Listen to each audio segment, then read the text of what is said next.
Hello. Don't you just hate it when you want a cup of tea before going to bed and finding the water's off?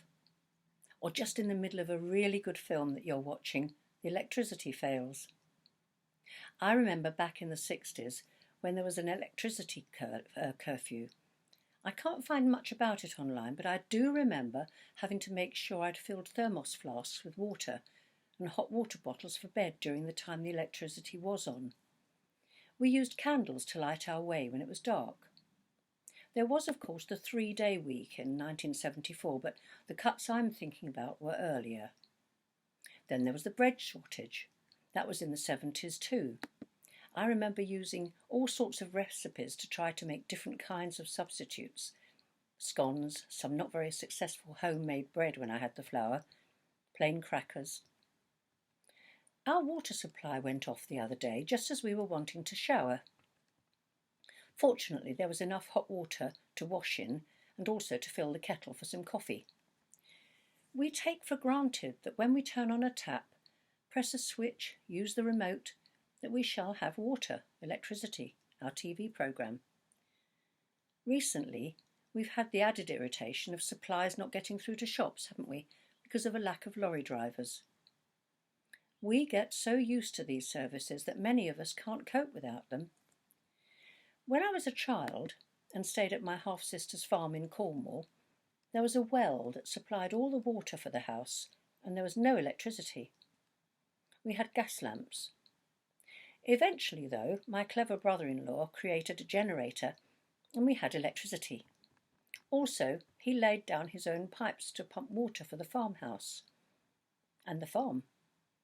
A couple of miles down the road, my other half-sister lived in a cottage still without water or electricity.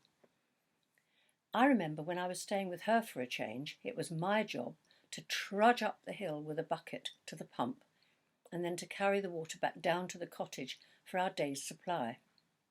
Molly's 2 small children used to annoy me because they accompanied me and danced in front of me and mucked about and then got in the way.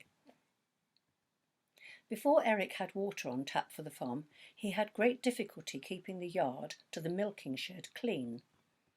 One day, when it was unfortunately rather full of cow dung, I fell in. I looked like a marsh monster. It took ages for my sister to get me clean again. I was about 6, I suppose. I've always been fairly resourceful in times of crisis. Being brought up during the war and then the shortages after the war, I had to make do. I made a skirt out of blackout material to wear at school concerts. It took ages as we had no machine then, and it was a full circular one.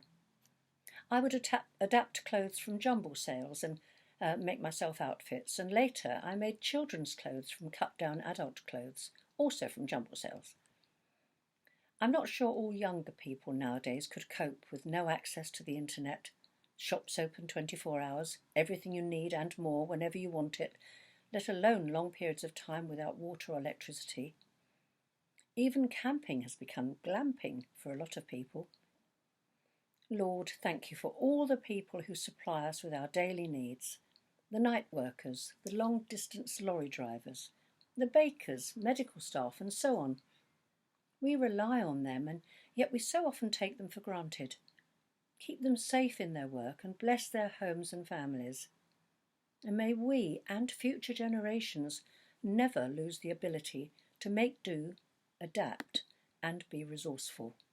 Amen.